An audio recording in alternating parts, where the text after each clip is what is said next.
I've never even heard this song, never even been to Wembley, I don't think. I'm still getting chills. Lock and load, army. What's up? My name is Comedian, and welcome to an historic day on my channel. Just messing with you, I would never say an historic. Ugh, ahistoric. I don't care about what's supposed to be, you know, grammatically correct. I think when it comes to language, what sounds better is far more important than fuddy-duddy rules and the like, because let's face it, the whole point about language is it's the absence of rules. It's free-form expression. If the very first caveman to invent language had put rules on language, we would still be going and ooh and whoa. That's it. Except 1 second, I just realized it's about 0.02 seconds into this video and I'm already off tangent. So yes, the reason why today is a historic day for my channel is because I'm going to react to something kind of I've never done before. It's like an explanation of a band, the band being BTS. The video is... This is BTS Crash Course to a Worldwide Sensation brackets 2020 by YouTuber Sugar and Spice, and big thanks to that individual for making this video. And the reason I am doing this video is because you asked me to, and if you're here and you didn't ask me to, then this is awkward. I'm sorry. But anyway, I've done about 3 BTS reactions so far. I got a Black Swan, Fake Love, and something else I can't remember. That's a theme of this video, and a theme of my life, basically, is my brain doesn't work. I have ADHD, and that doesn't necessarily mean your brain doesn't work. Plenty of people with ADHD have functioning brains, but I also have the memory of a mountain goat who fell down the mountain. So I just, you know, this is good for me. It's good for me because context and stuff is good, and I do want to learn more about the band. I've really enjoyed all the songs I've listened to so far, so it makes a lot of sense to me to get to know them. But I want you guys to know, if you're watching that, please be patient with me. There's another band I do a lot of reactions to called Why Don't We? They're a very cool, like, fun American new boy band. And it literally took me about 6 months to learn their names. There's 5 of them, just to be clear. 5 people. 6 months, 5 people. That's more than 1 month per person. And I still don't feel fully confident that I can name all of them.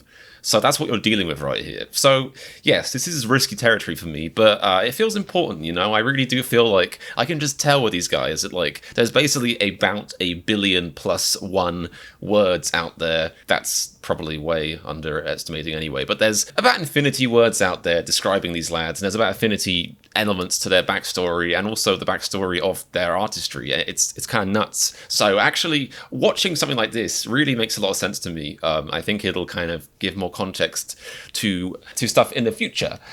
Yeah, so what else before I start this? Oh yeah, subscribe. If you're watching this and I haven't scared you away already, then subscribe, because this might be the best chance I have to ask you to do that before I scare you away with the rest of what I'm about to say.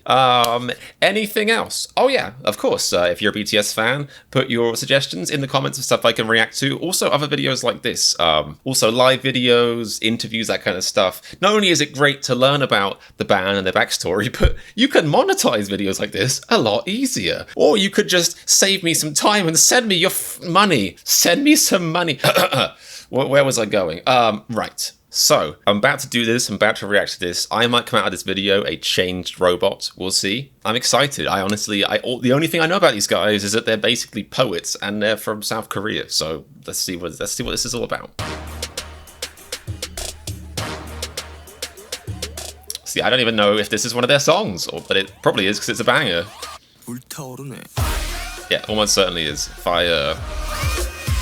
It's funny because, like, the first video of theirs I listened to was less of a bang. It was a good song. Let's be clear about that. It was less of like a banger, and I love bangers. So the more I hear about this kind of stuff, the more it makes me excited to react to more of their stuff in the future. That's me. That's how ADHD I am. I'm sitting here excited for future reactions in the middle of a reaction. We're back with the biggest they're on Ellen.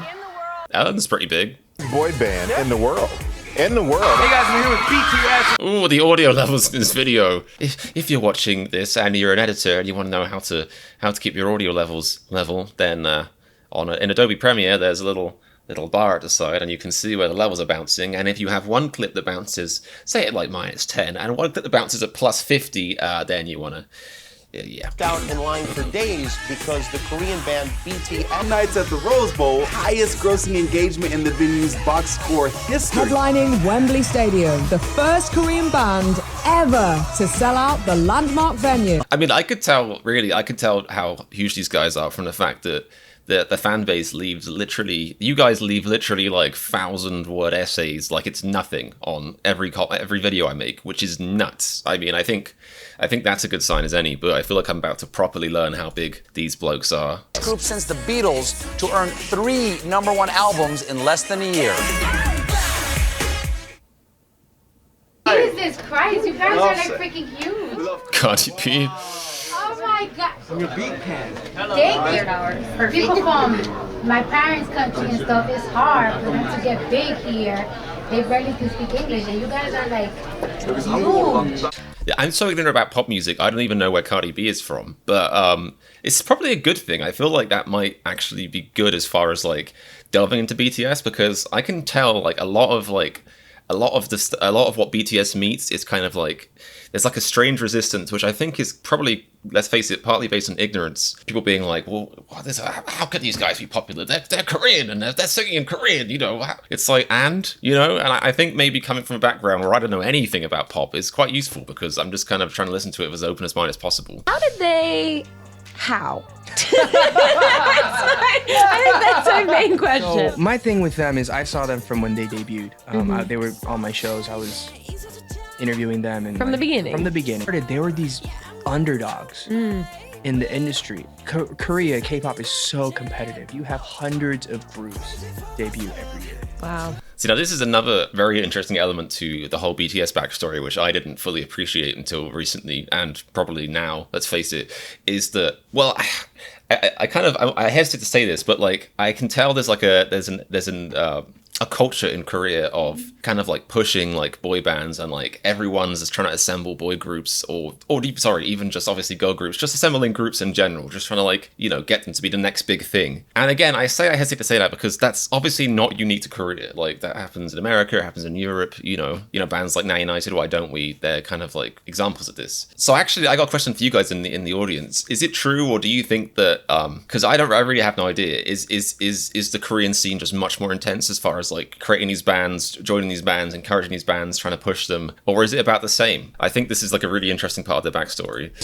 Maybe 1% is going to stay around for a few years. When BTS came on, they had maybe a few albums out.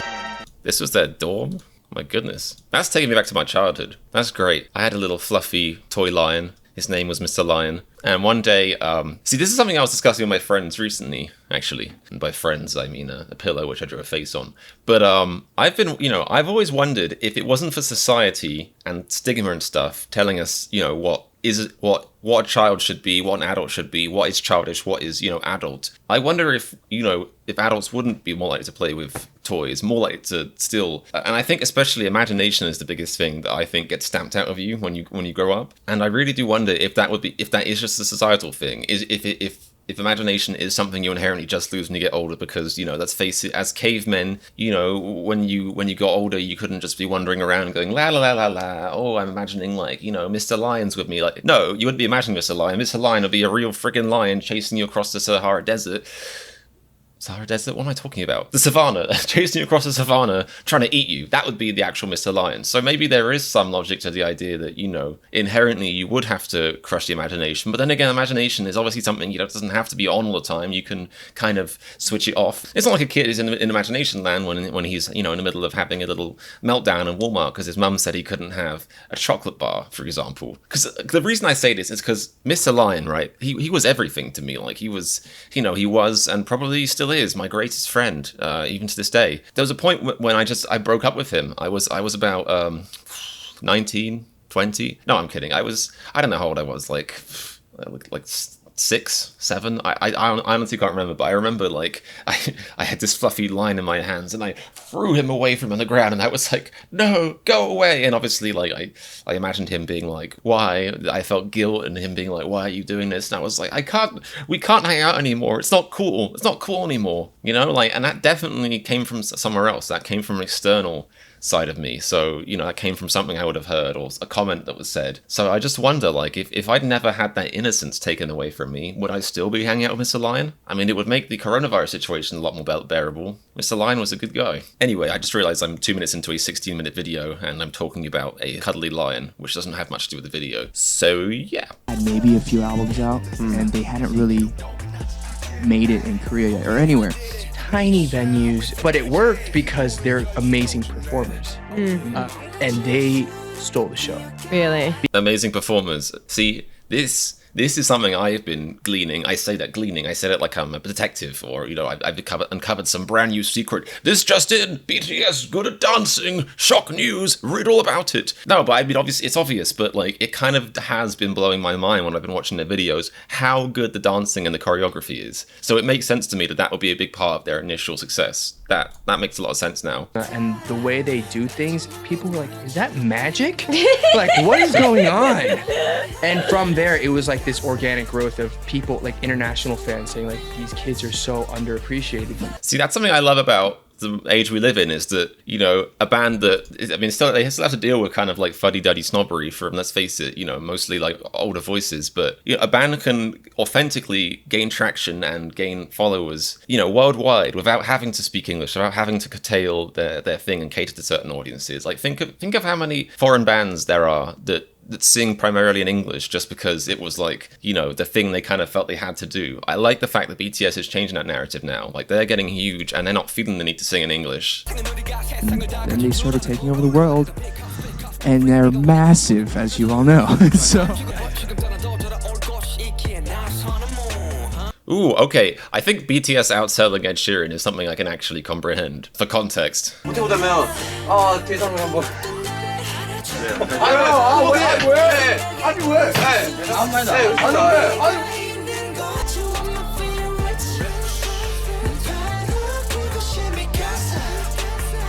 I feel like winning your first grand prize 3 years after your debut is huge, right? I mean, that's huge.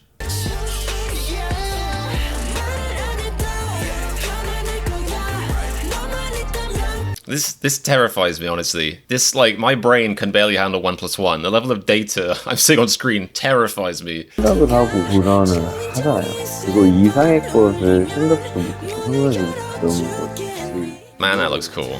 15층까지만 올라갔으면 좋겠다 하는데 뭐 한 20층까지 올라가는 거. I love that. I wanted to go up to the 15th floor, but it feels like I'm on the 60th floor. The 60th floor. That gives me so much more appreciation for the authenticity of their lyrics. Like, I know everyone's told me they write their own lyrics, they write their own songs and stuff, and their lyrics are like dynamite. They're like really poetic, like deep stuff. But I mean, this is just in an interview, you know, presumably unscripted, off-the-cuff interview, and he said something that profound. I wanted to go for the 15th floor, but it feels like I'm on the 60th floor. That's such a good way of putting it. And I feel like one of the songs I listened to kind of hinted at like the pitfalls of fame, or like how intense it is. Are you guys ever going to come to Toronto? Like Canada? Only English speaker. Yeah, okay. Well, when you come back next time, I'll host you. Please, come on. One of his favorite rappers is Drake. Try not to hold it against him. 소중한 기억이다. 귀중한 기억이다. We're so happy that we can be a part of this with our friends. Every moment is a precious memory. 너한테 아미는 어떤 의미야? Every moment is a precious memory. That's so cute. We could be a you got this boy band. Hey, you been man. It's a precious memory. So, shout out to the BTS army. What do you want them to know? Because they are everywhere. 팬들한테 하고 싶은 말 한 말 있나요? Come on, let's go. Come on, let's go. Every moment is a precious memory. We're so happy that we can be a part of this with our fans. You nailed it. Nailed it. Yeah. I heard. These are really like humble guys, it seems like. I respect that. Wow. Like, there's something kind of powerful about him caring that much, like rehearsing the interview that much and then doing it and then listening to it back. That's touched me, honestly. I heard from a friend of mine that you guys like churros. No, 야 이거 장난 안 빼고. I know. Yeah. Quite right. Language doesn't have to be a barrier. Because All human language is, I said it before, I'll say it again, is an attempt to break down the infinitesimal, the billion, million, zillion emotions and different strains of emotion, complexities of emotion, and different conjugations of emotion a human can feel into a limited vocabulary of about 100,000 words, give or take, depending on your language. It's a very, very flawed system. In fact, I would say language is more of an artificial barrier when it comes to talking to friends, when it comes to talking to someone who doesn't speak your same language. I think you would probably be better off if you didn't speak any language at all and you just were cavemen communicating. Like, let me put it this way. I have pet rabbits, little sweet rabbits, and they don't speak my language, but we still communicate on, you know. When I go, oh, you're so cute, look at you. You know, they still understand what that means, and they run away under the couch in fear.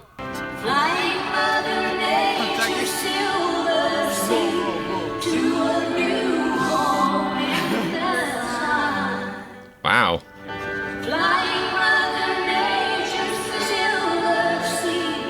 These lads are in touch with their emotions, and I respect that. A little bit around the Grammy Museum. What'd you think about the Grammy Museum? Awesome. Love that. 이 그래미의 역사를 뭔가 한눈에 볼 수 있어서 너무 좋았었던 것 같아요. Let. What is your favorite English word? Do you think of K-pop as a genre? 그렇게 생각해요. 장르로서 접근한다기보다는 그냥 하나의 복합적인 컨텐츠로 접근을 하는 게 오히려 맞지 않나. Yeah, I mean, I'm assuming it's not really a genre, is it? Because a genre is more of a... Again, a genre is just a way of limiting stuff. I hate genre wars and people that focus on genre. Like, who really cares? If it sounds good, it's good. 이게 시각적으로 또 청각적으로 들리는 이 보이는 것들이... In my day, there was a band called The Who, and they created a whole album of songs that told a very specific story. Did they invent that concept? Me that you guys are doing exactly the same thing in your own way. And we talked about schools with 3 albums. And then we talked about youth with 3 albums. And then...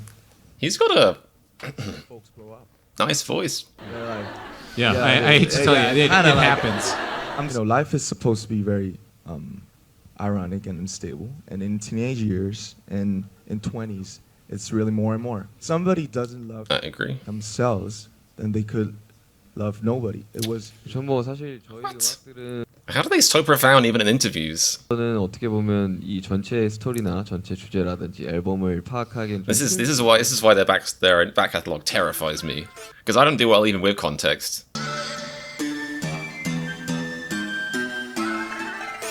Wow.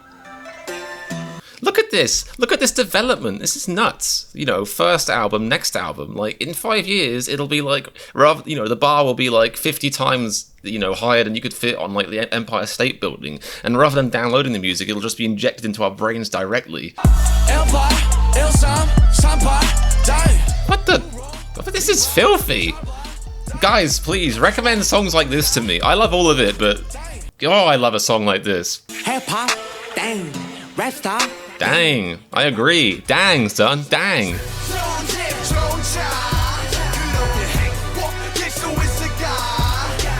I love it. I made a comment about Korean or the South Korean My Chemical Romance in my last reaction, I think, and this is just again just like this is exactly what that is.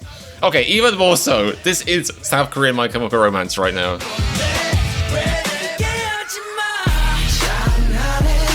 I didn't know they had such a huge back catalogue. My goodness. The time when flowers bloom. I guess this is them waking up after the grisly hangover from being emo for 4 years.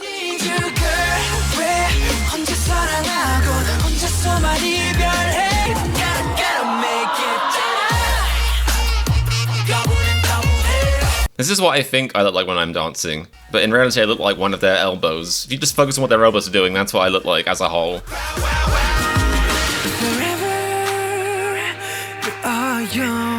Man, I'm still struggling with that. I hope they have an album for people in their 20s entering their 30s. Hopes, anxieties, and struggles. Yep. Yep. Again, this stuff terrifies me. I don't mean that in a bad way, but just like, it's daunting, I should say. I was an English major, And I realized quite quickly after taking English, why did I do that? Why did you take English, comedian? Why did you do that to yourself? Because English literature at university and anywhere really is all about, like, you know, reading stuff and linking stuff and knowing stuff. And I don't really know stuff, and I don't like linking stuff. So it was a problem.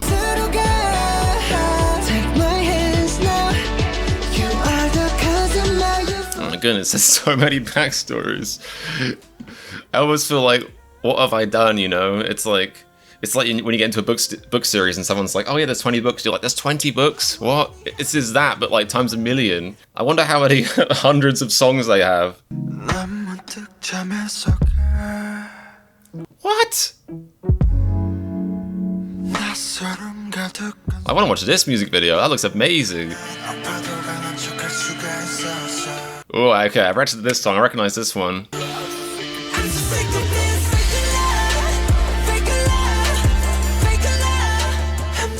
It's a very wholesome message for you guys. Love has to start from within. Self-love is the origin of all love. But not too much self-love. Just the right amount.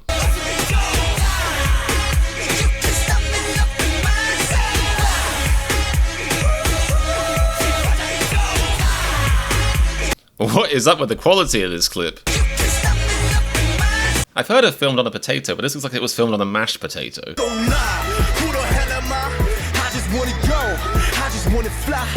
See, when I got comments saying, oh yeah, these songs are based on Jungian psychology, you gotta look up Jungian psychology, I was just like, alright.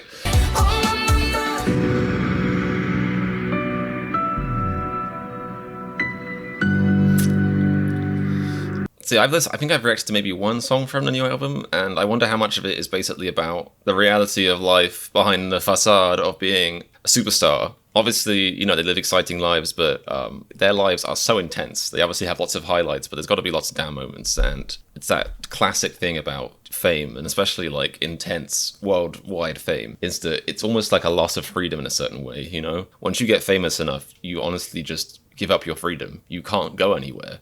The world becomes the opposite of your oyster.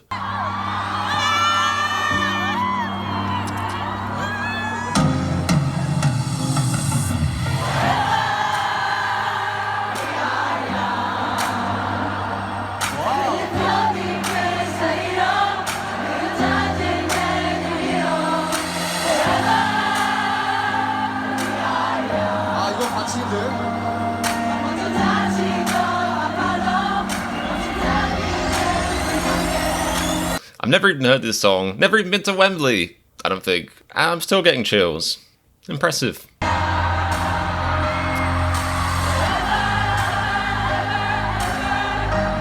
Look at the look on his face. He's just thinking like, why can't all our sets be like this? This is great. This is easy. Brilliant. They just bring out lawn chairs next time and just sit up and the fans just sing it. Imagine that. That'd be wicked.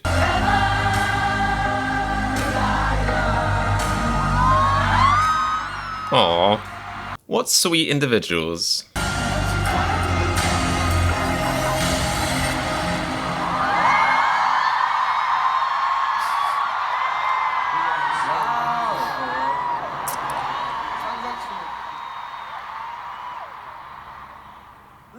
It's such a fabulous microphone that chap has.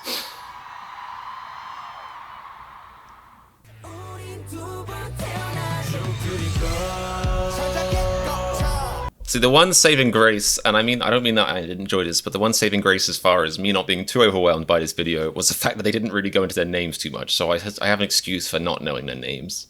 That excuse will evaporate after I inevitably react to who is BTS, then I will just have to apologize profusely each time.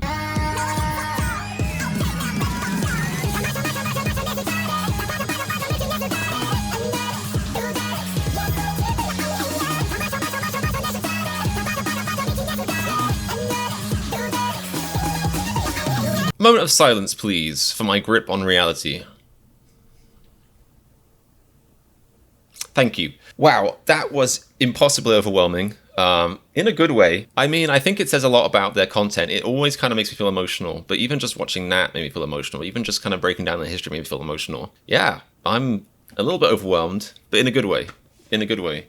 I honestly, like, I will reiterate, I am shocked by how much music they have. I don't think I quite appreciate it. It makes sense now when I think about it, but like, obviously, you know, I've been aware of who they are, like, peripherally, you know, on the cusp, whatever that means, for like a year or so, but it makes sense that they would have, you know, if they reached little old me, a little foolish, pale European person sat in a gaming chair who only listens to electronic dishwasher music, if I've heard of them, it makes sense that they have probably been around for much longer than that. And yeah, it sounds like they might have about 57 albums in their back catalogue that I haven't heard yet. So that's going to be interesting. It's good. It means, you know, if I can guarantee, if I run out of inspiration, I have reaction content for the next 47,000 years of my life. So that's good.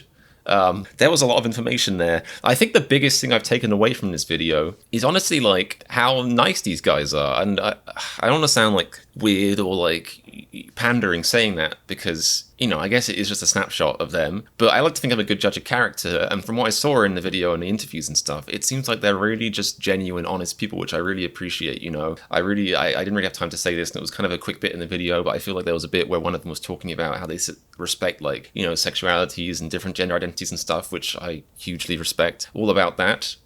They just seem like, you know, the usual metric by which we admire superstars is often like, oh yeah, that seems like somebody I could get a drink with, or, you know, somebody I could grab a beer with. But these lads seem like somebody I would want to sit down in my pajamas and watch Netflix with, you know? Just something about them that's really interesting. And obviously, like, it's made me appreciate even more how much it's not just their musicality, but it's the whole package. It's the performance, it's the art, it's the music videos, it's everything. Like, the reason they are so big worldwide is because they are the whole package, which makes a lot of sense now. Oh yeah, and the other big thing is, my goodness, so they have some fat slapping rap bangers. If you guys want to suggest those to me to react to, I happily will. Like I said, I've loved all the stuff I've watched so far, and I really like the poetry in their lyrics, and I like all genres, and I'm always open-minded, but I'm never gonna say no to a big rap banger.